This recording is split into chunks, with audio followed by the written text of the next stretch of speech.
Boa noite, pessoal. Estamos mais uma vez aqui em mais uma semana de Etcast e dessa vez nós vamos discutir um dos artigos mais importantes do Código de Ética do Jornalista Brasileiro, o artigo 12, que discorre sobre os deveres do jornalista. Eu sou Eduardo Fogaça e ao meu lado na bancada está Mônica Holanda. Boa noite, Mônica. Boa noite, Fogaça, tudo bem? Hoje, para complementar os nossos assuntos, a gente convidou a Maria Onofre e a Eduarda Barreiros para conversar um pouquinho. Então, Fogaça, você sabia e já parou para pensar que toda notícia que sai, toda publicação, existe uma responsabilidade ética que o jornalista precisa ter?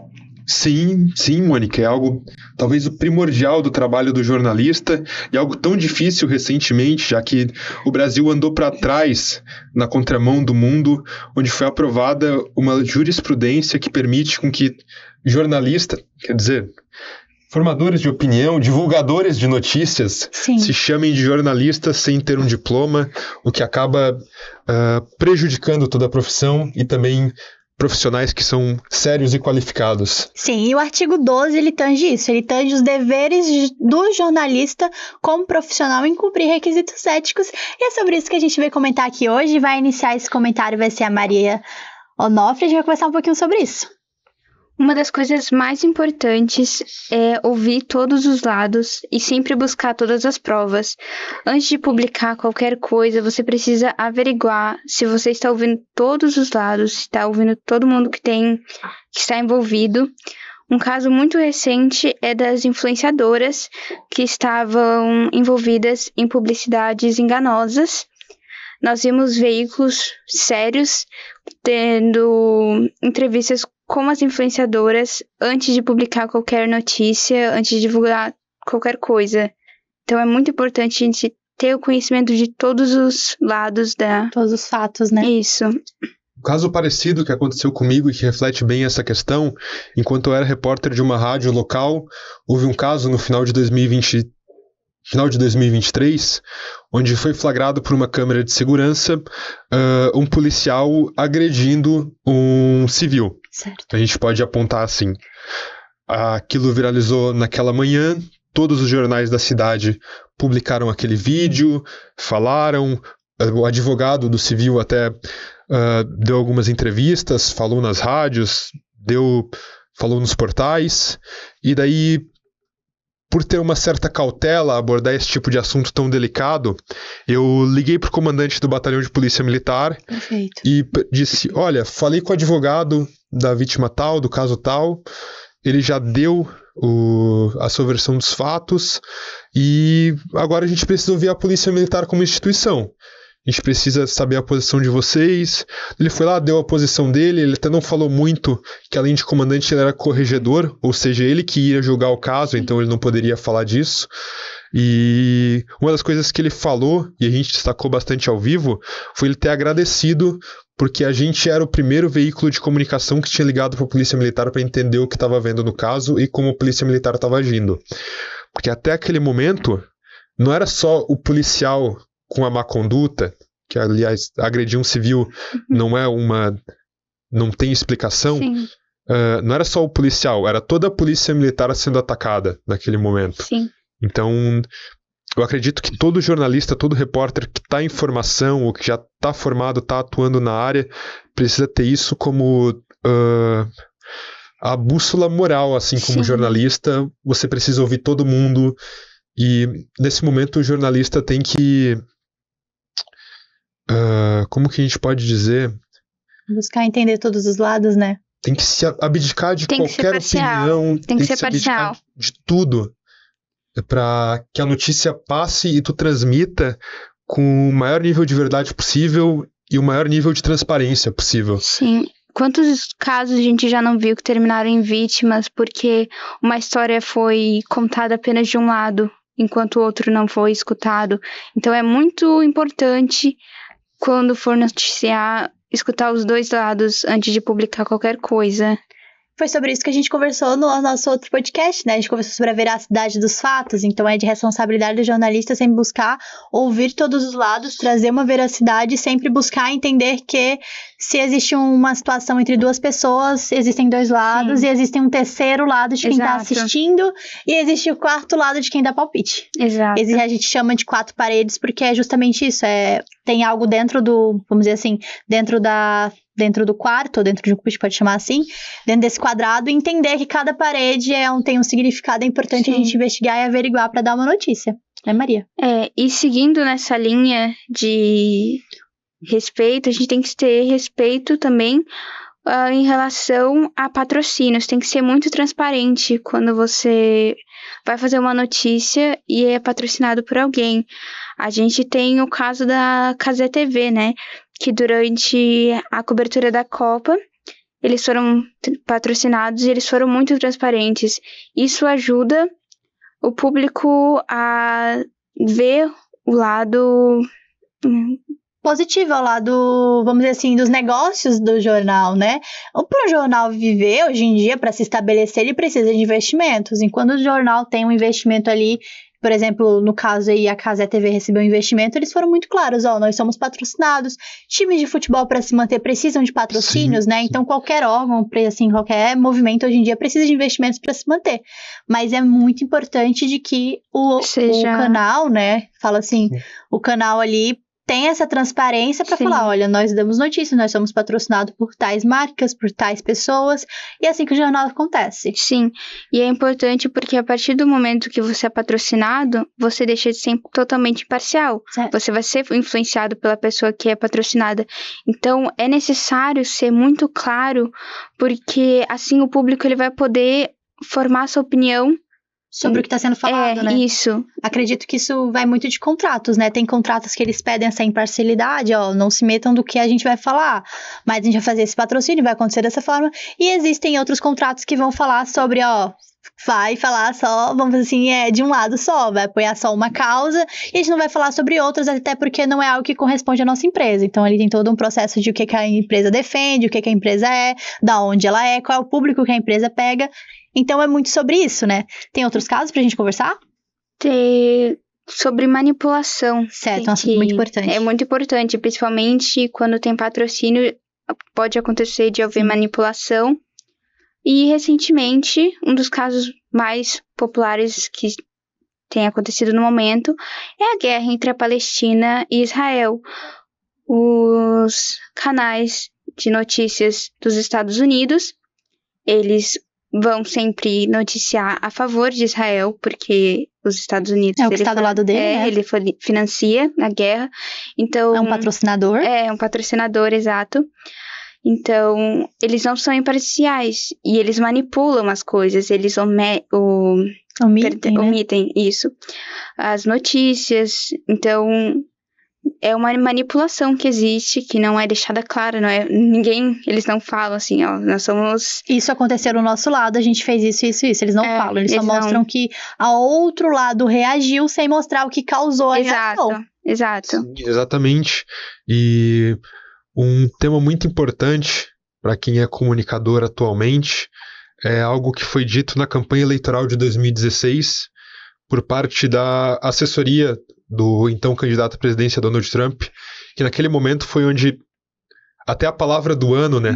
Alguns jornais elegem a palavra do ano, a palavra de 2016 foi fake news, a expressão no caso. Era falado a todo momento, dizia que ele espalhava diversas mentiras, ele era um propagador de fake news, e a assessoria dele respondeu dizendo que não eram notícias falsas, era a pós-verdade. Então muita gente diz que hoje em dia a gente vive justamente nessa era da pós-verdade. Então a manipulação, seja do discurso, seja das imagens, está muito presente defendendo o interesse de quem quer que esteja por trás dos veículos de comunicação. E manipulação de imagem cresceu muito, né, com o crescimento da inteligência artificial, que agora você pode abrir o aplicativo e pedir para ele criar uma imagem e você pode publicar onde você quiser. Uma imagem com áudio, às vezes vídeo, manipular o que uma pessoa está falando. Uma situação. Às vezes tu não precisa nem manipular com inteligência artificial, às vezes um corte. Só um ângulo... Um corte, perfeito. Com uma hora diferente, né? Sim. Um exemplo recente. Fora de contexto. A última manifestação pedindo pela anistia dos envolvidos no 8 de janeiro, pesquisadores da USP, se eu não me engano, apontaram para menos de 10 mil pessoas, enquanto a Polícia Militar do Rio de Janeiro dizia que tinha 300 mil pessoas na praia e mostravam fotos diferentes, em horários diferentes. Sim. Então a gente vê duas narrativas em colisão nesse momento, o que mostra que existe interesse e existe manipulação, às vezes até sem precisar usar tantos artifícios tecnológicos. Hoje em dia, na internet, o que a gente pode mais observar são pessoas ganhando dinheiro com os famosos cortes, como a Maria citou. As pessoas ganham dinheiro com isso. Então, as pessoas pegam... Alguém tá gravando um podcast, que nem aqui agora, a gente grava o Fogaça ou eu falando alguma frase e coloca em outra situação, em outro contexto, e vende aquilo, propaga aquilo na internet. E, de repente, eu e Fogaça vamos ser responsáveis por uma coisa que a gente nem sabia do que se tratava, mas pelo a gente estar falando, alguém encaixou bem, alguém trouxe aquela pauta e tá ganhando dinheiro em cima de uma fake news. E hoje a gente vive uma era, como o Fogaça falou, de pós-verdade, de que a verdade é aquilo que é manipulado, não existe uma verdade absoluta, e sim o que a pessoa pega e transforma na verdade dela, dependendo do que ela defende, dependendo da área dela, dependendo do nicho dela, dependendo, às vezes, da orientação, né, até mesmo religiosa. Então, vai de cada um, né, essa questão da manipulação. Cada um manipula do jeito que favorece ela. Isso, Ninguém quer na ser verdade, cada um tem a sua desfavorecida. verdade, né, pega ali o que saiu e transforma na sua própria verdade. Cada um vai interpretar de uma forma. A Maria vai interpretar de uma forma, a Eduarda vai interpretar de uma forma, o Fogaça vai interpretar de uma forma, e eu vou estar interpretando de outra forma, cada um com as suas vivências, cada um com as suas histórias. Certo, perfeito.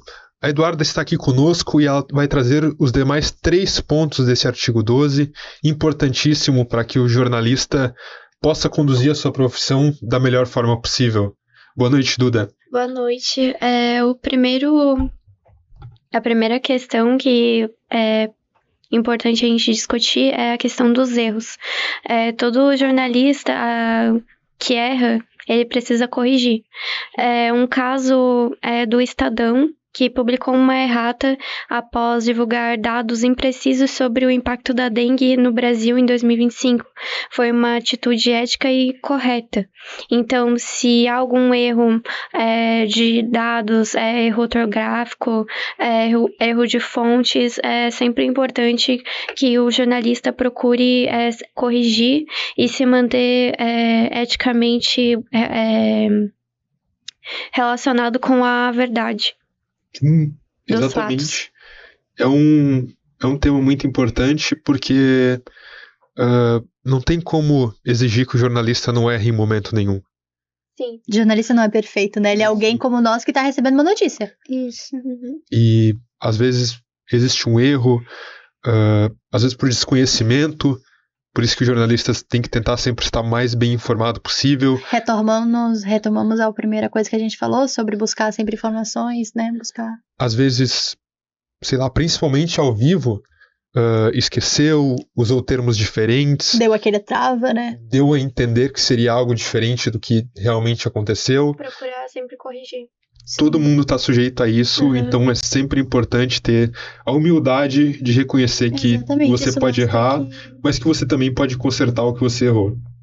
Isso mostra profissionalismo, né? Profissionalismo de, eu estudei e tudo mais, mas não quer dizer que eu seja perfeito. Quer dizer que, assim como todo mundo, eu tô recebendo uma notícia, posso ter interpretado de uma forma, posso ter errado uma colocação, posso ter usado uma frase que não cabia bem, posso ter me desconcentrado, posso ter ficado nervoso. Então é importante que a gente tenha essa noção, como futuro jornalista, de que erros acontecem, que erros precisam ser corrigidos. O importante é corrigir o erro e não deixar o erro persistir.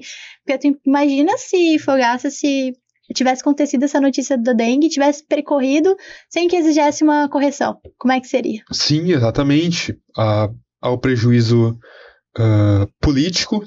Sim. Porque é um tema que acaba sendo político. É o impacto da dengue, né, naquele ano, então. Acaba, se for a dengue num município, acaba atingindo o governo municipal, se for a nível estadual, o governo do estado, ou até a presidência a nível nacional. Existe o nível do alarmismo, né? Tu pode acabar errado, dar uma informação exagerada e preocupar caos, né? A população sem razão. Então, tem vários níveis de erro, tem vários afetados quando você passa uma informação errada. Sim, outra questão é importante que o jornalista defenda sempre a soberania nacional e respeite a cultura. Um caso, né, durante as enchentes no Rio Grande do Sul, muitos jornalistas, como os da Globo News, enfatizaram a importância de respeitar as comunidades locais na cobertura sem estereotipar, que é um caso que, como a gente viu, foi mais resolvido pela própria comunidade, pelos próprios moradores do que propriamente pelo governo, pelas autoridades. Então, naquele momento foi muito importante que esses jornalistas não estereotipassem essas pessoas e respeitassem a sua cultura.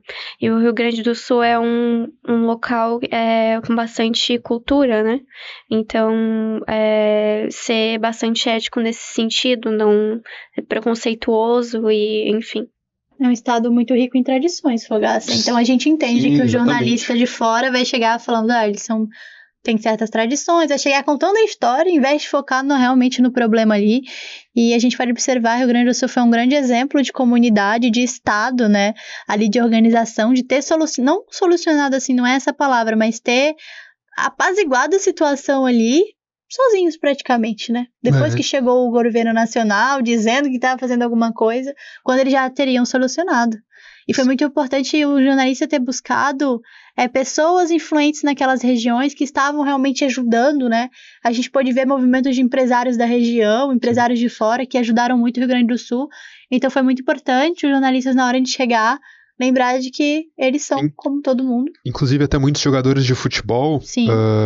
O jogador Thiago Maia, do Internacional, foi reconhecido pela France Football, a empresa responsável pelo Globo de Ouro, não, perdão, pela Bola de Ouro, com o prêmio Fair Play, que o jogador é premiado pelas boas atitudes, pelas boas práticas. Que ótimo. Então ele foi escolhido para representar a classe dos jogadores que, diante de toda aquela situação, alguns saíram por questões familiares, por questões de preocupação, mas muitos ficaram, enfrentaram a chuva e ajudaram a população. Sim. E ele foi um deles. Foi assim uma tragédia, né, do que aconteceu. Foi um agente natural ali, não teve tanta influência. Óbvio que o humano influencia de uma forma, né, indireta, né, mas a gente tem que pensar de que foi muito importante esse posicionamento do jornalista. É importante que o jornalista vá a um lugar, por exemplo, vai visitar uma aldeia indígena, vai visitar uma comunidade tradicional. É importante que ele lembre que ali não é um estereotipo. São pessoas comuns e devem tratar assim, sem ficar pensando em pressões, estereotipos chatos, fazendo brincadeirinhas, usando tons errados com as pessoas, diminuindo ou valorizando demais uma tradição ou como é que a gente pode dizer? Alguma cultura, né? Sim, exatamente. O exemplo que você deu das aldeias indígenas é perfeito, assim. Em Santa Catarina a gente tem ainda muitas tribos indígenas. Claro que hoje nenhuma delas está completamente isolada do restante, né, das pessoas, né? Do restante das pessoas, né, da cidade. Mas muitas mantêm algumas das suas tradições, então sempre que se vai fazer uma cobertura, se vai falar sobre a aldeia indígena, ou de algumas até festividades, recentemente foi notícia na mídia uma aldeia indígena aqui da Amurel que estava fazendo uma festividade. Eu nem vou tentar repetir o nome, porque é um nome indígena e eu não quero arriscar errar aqui, mas é preciso ter muito cuidado para tratar os temas da melhor forma e não perpetuar nenhum tipo de preconceito. E nem estereótipos baseados em frases e experiências próprias ou experiências em grupo, né? Para finalizar, o último dever do jornalista que se retrata nesse artigo 12, e eu considero um dos mais importantes, é sempre manter o respeito e a solidariedade pelos colegas de trabalho. Um caso bem importante é o caso da Maju Coutinho, que sofreu ataques racistas na internet, e os seus amigos ou seus colegas jornalistas não deixaram de mostrar apoio a ela, e isso é bem importante, até por uma questão de bem-estar mesmo do jornalista, de se sentir bem no local de trabalho e conviver bem com os outros jornalistas. Isso é um ótimo exemplo perfeito, né, Fogaça? A gente, como estudantes agora de jornalistas, a gente entende a importância de ajudar uns aos outros. Uns têm mais experiências que outros, né? Então é importante a gente estar um do lado do outro, até porque a mesma profissão a gente precisa ser uma equipe para poder crescer nesse ramo e sempre buscar seguir aquilo que o jornalista precisa seguir em questões éticas e sim apoiar uns aos outros, né, Fogaça? Sim, acredito que esse é um dos temas que a gente mais precisa caminhar como classe, porque nós vemos muitas outras classes no Brasil, médicos, advogados e demais profissionais que, independente da situação, um acaba sempre defendendo o outro, e parece que no jornalismo, às vezes, talvez por tratarmos muito da nossa opinião, temos muitos jornalistas que acabam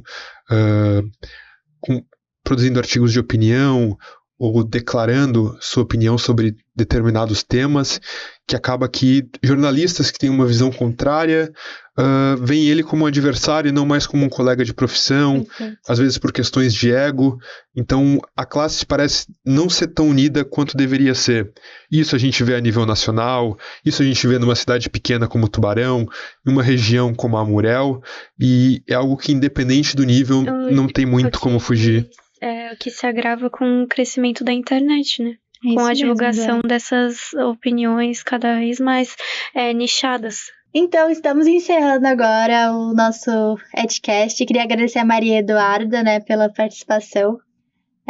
Foi muito importante ter a participação de vocês, né, Fogaça? Sim, exatamente. Tanto a Duda quanto a Maria Onofre engrandeceram demais o debate. Muito obrigado a você também que me ajudou a coordenar mais um episódio. Imagina. Eu peço a todos os ouvintes, alunos da Unisul, cidadãos da comunidade, jornalistas de informação que continuem acompanhando o Edcast, que eu tenho certeza que ainda tem muito a ser debatido e que é de interesse de todos, do jornalista que está aprendendo a sua profissão, o jornalista de informação, e também do cidadão que vai poder entender um pouquinho mais do jornalismo. Uma boa noite.